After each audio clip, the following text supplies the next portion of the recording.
Tubahaye ikaze nshuti bakunze ba Mwai Media TV.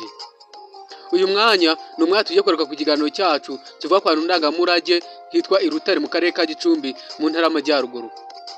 Mu kiganiro cyacu gishyira cy'agace ka mbere k'igice cya 15 tugarukaho twabanje kuvuga ku mateka y'Irutare muri rusange, nkamwe mu hantu afite amateka akomeye cyane ku ngoma ya cyami ndetse na mbere y'abakoroni kuko ariho abami batabarizwaga. Uyu munsi mu kiganiro cyacu tugiye kureba itonde ry'abami n'inshingano zabo nk'uko byashyizweho na Mutara wa mbere Semugeshi, ndetse tunarebe n'abami n'abagabekazi batabarijwe Irutare. Mutara wa mbere Semugeshi yavugura itonde ry'abami. Tugiye kureba impamvu ya Ruganzu, Nsoro na Ndori yakuwe ku itonde ry'amazina y'abami b'u Rwanda rwo hambere. Ese abami bo bakurikirana gute ku ngoma y'u Rwanda? Tubahaye ikaze. Mutara wa mbere Semugeshi yakuyeho amazina 3 yari afite inenge n'ibisare, hasigara amazina 5 kandi nayagiye nuko azajya asimburana bitewe n'inshingano za buri mwami. Amazina yakuweho ni Ndahiro, Nsoro na Ruganzu. Ayo mazina yose asimbuzwa irya Mutara dore ko ari naryo yari yarahawe. Icyatumye izina Ruganzu rikurwa ku itonde ry'abami b'u Rwanda nuko Ruganzu wa mbere Bwimba na Ruganzu wa kabiri Ndori bose bishwe n'abanzi. Bwimba yabaye umutabazi yicwa n'abanyagisaka bamutsinze inkungu, naho Ruganzu wa kabiri Ndori we yaguye mu Bwishaza akubutse mu Kinyaga. Yaguye mu gico cy'abanzi barimo witwaga Biti Bibisi wari buriye igiti yihisha mu mashami yacyo. Ruganzu akigeze mu nsareba hejuru, Biti Bibisi ahera kamurasa umwambi w'ingobe mu jisho baje kumuhitana. Ibi bigaragara mu gitabo cyanditswe na Alexis Kagame mu 1922 kuri page 106 kugera kuri page 107. Igisare ku izina rya Ndahiro nuko Ndahiro wa kabiri Cyamatare nawe yishwe n'abanzi. Ku ngoma ye ingabo za Nsibura-Nyebunga umwami w'Ubunyabungo zateye u Rwanda. Ndahiro wa kabiri Cyamatare agwa irubi rw'Inyundo ubu ni mu karere ka Ngororero. Bibutsa yuko itanga rya Ndahiro wa kabiri Cyamatare n'uyu Nsibura-Nyebunga twarigarutseho mu gice cyacu cyashize.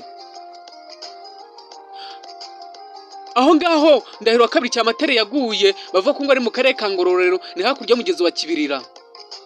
Ndetse u Rwanda ruratsindwa muri icyo gihe, Abanyabungo batwara ingoma y'ingabo yarwo yitwaga Rwoga. Izina rya gatatu Semugeshi yavanye ku itonde ry'abami ni irya Nsoro kuko naryo ryari ry'umwanzi. Abami bo mu bihugu bimwe byahoraga birebana ayingwe n'u Rwanda nk'Ubunyoro, Ubushubi n'Ubugesera nabo bitwaga Bansoro. Amazina 5 yasigaye ni Mutara, Kigeri, Mibambwe, Yuhi na Cyirima. Mutara wa mbere Semugeshi yagennye inshingano z'abami bayitwa ndetse agaragaza nuko bagomba gukurikirana ku ngoma. Kigeri na Mibambwe bari abami b'intambara bagombaga kwagura igihugu ndetse bakarinda inkiko zacyo. Mutara na Cyirima bari abami b'inka bagombaga kuzongera mu gihugu. Naho Yuhi we yari umwami w'umuriro. Uyuhi yagombaga gucana umuriro uhoraho ukaba ikimenyetso cy'ingoma nyiginya idahanguka. Mu misimburanire y'abami, Mutara wa mbere Semugeshi yagaragaje ko bakurikirana mu byiciro bibiri. Icyiciro cya mbere cyari icya Mutara, Kigeri, Mibambwe na Yuhi. Icya kabiri cyari cya Cyirima, Kigeri, Mibambwe na Yuhi. Nk'uko bigaragara buri cyo cyagombaga gutangirwa n'umwami w'inka kigasozwa n'umwami w'umuriro. Irutare rero twagarutseho mu gice cya mbere ndetse n'ubu ngubu tukigarukaho hatabarijwe abami 6 n'abagabekazi 4.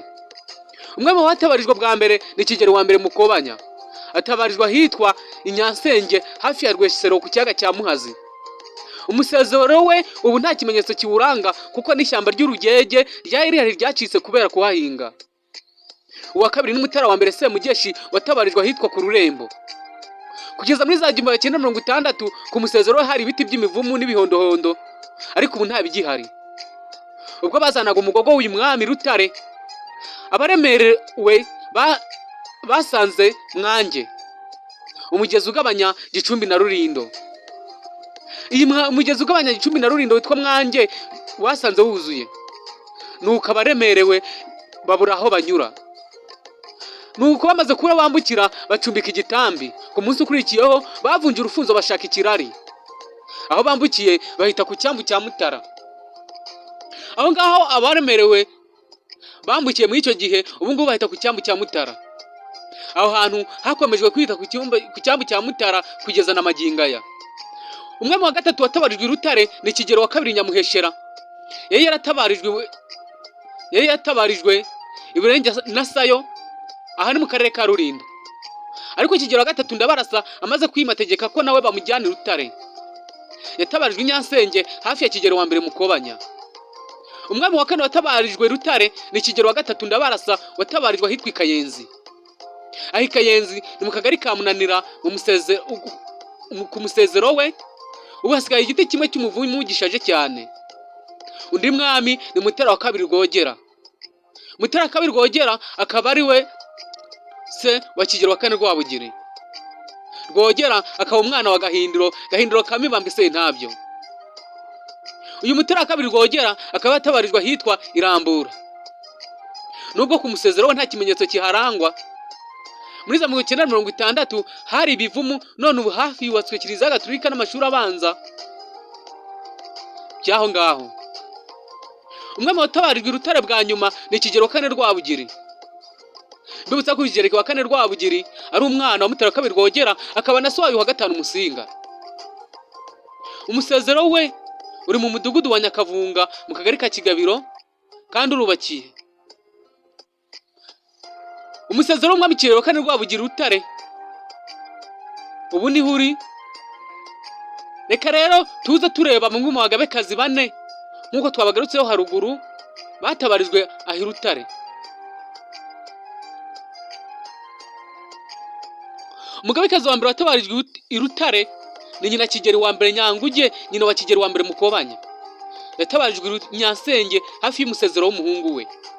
Uwa kabiri ni nyina Kigeli wa gatatu Rwesero, nyina wa Kigeli wa gatatu Ndabarasa. Bamutabarije hafi yaho yari atuye. Ubu ni muri santere ya Rutare imbere y'ikigo nderabuzima Rutare Health Center. Undi ni nyina Mibambwe wa gatatu Nyiratamba, nyina wa Mibambwe wa gatatu Sentabyo. Yatabarijwe Gatwaro ahubatse ibiro bya mbere by'ahoze ari komine Rutare. Bariho basize ikibanza cyahazubakwa iyo komine, bataburuye umugogo wa Nyiratamba bawimurira imbere ya komine. Umugabekazi wa nyuma watabarijwe i Rutare ni Nyirayo wa gatanu Kanjogera, watangiye i Kamembe mu 1933. Uyu Kanjogera mbibutsa yuko ari wari nyina wa Musinga, akaba mukase wa Mibambwe Rutarindwa. Hano rero bavuga ko yatangiye i Kamembe mu 1933 nkuko tuzabigarukaho mu ntambara yo ku Rucunshu, ndetse nuko twabigarutse mu gice cyacu cyashize. Byagaragaye yuko Musinga yari yaravanywe ku ngoma n'abazungu. Abakoroni b'Ababiligi bamaze kumuvana ku ngoma bamujyanye i Rusizi. Aho i Kamembe niho bamujyanye mbere yuko ajya muri Kongo, ari naho yaje gutangira mu mwaka wa 1944. Aha rero uyu wa gatanu Kanjogera niwe mugabekazi wa nyuma watabarijwe i Rutare. Uyu hano bakaba bagaragaje n'ubundi ko yatangiye i Kamembe mu 1933. Yatabarijwe i Munanira hafi y'umusezero w'umugabo we Kigeli wa kane Rwabugiri. Iyo misezero yombi itandukanyijwe n'umuhanda wa Kanjogera munsi y'uwo muhanda mu mudugudu wa Mataba mu kagari ka Munanira.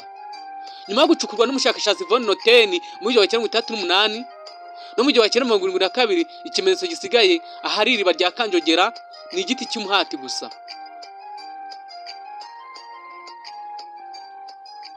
Mwakoze gukurikira iki kiganiro kuri YouTube channel yacu kandi yanyu Mwami Media TV, cyagarukaga ku itonde ry'abami ndetse n'inshingano zabo nk'uko byakozwe na Mutara wa mbere Semugeshi, ndetse tukaba twanagarutse no ku bami n'abagabekazi batabarijwe i Rutare. Tukaba twabonye yuko abagabekazi bane rero batabarijwe i Rutare. Uwanyuma akaba ari Nyirayo wa gatanu Kanjogera watangiye i Kamembe mu 1933. Uyu Nyirayo wa gatanu Kanjogera akaba yari nyina wa Musinga. Mwakoze cyane rero, mukomeza kudushyigikira mukora subscribe, like, share na comment kugira ngo mukomeze kudutera imbaraga no kudushyigikira muri rusange.